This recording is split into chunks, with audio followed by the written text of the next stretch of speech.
And I have another story. And this is a curious one because ill treatment of animals. Does this include flies, ants, mice, rats? Okay, I have a rat story.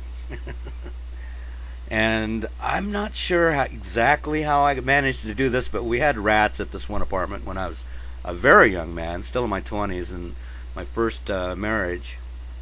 There was a rat that we had discovered was in the backyard, running back and forth by the house, and I managed to get it into a paper sack. Got it into a paper sack, and I took the paper sack while the rat was still thrashing. It was a small rat, probably immature male or female or whatever.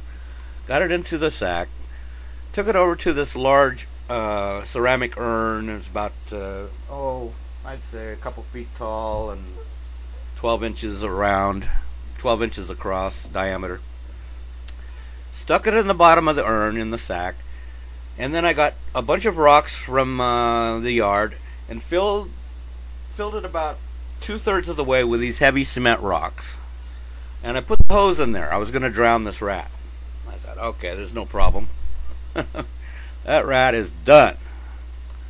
So I left it in there. And remember, this is like the Houdini rat, okay? The rat is in the bottom of this large ceramic urn. He's inside this paper sack, which of course we know is not a problem for a rat. He's going to chew his way right through that sack. But on the other side of that sack, he's got maybe 20 pounds worth of cement chunks and bricks and rocks and whatever on top of him, with water coming in. And I'm figuring that's the last I'm going to have to deal with that rat, except when I take him out to the garbage pail. So I go back into the apartment, which was a duplex. There was a duplex is an apartment that is like a house that's split in two, and there's one side of the house is for one dwelling, and the other side of the house is for the other dwelling. So we were living in a duplex here in downtown Bakersfield. So I go back inside, and I'm watching TV for about an hour, and I think, okay, that's probably enough time. I should go out and dispose of that rat. So I go back out to the backyard, and lo and behold, the rat is hanging onto the edge of the urn, catching his breath. He looks like he's panting for dear life. Not dead. He's still very much alive. Oh, I was furious. So I went and got the shovel, and I started swinging.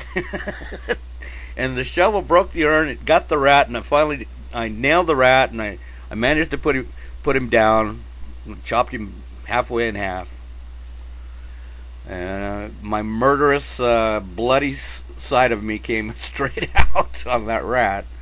I was so upset that my method had not managed. I thought I had the most brilliant. Well, it wasn't humane for the rat to be drowned, I'm sure, but I thought it was especially thoughtful of the way I was loving myself, not to have any blood and gore involved.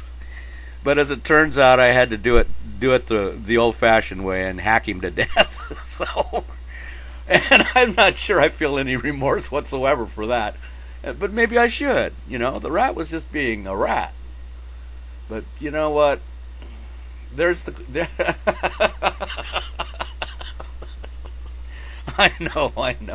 know.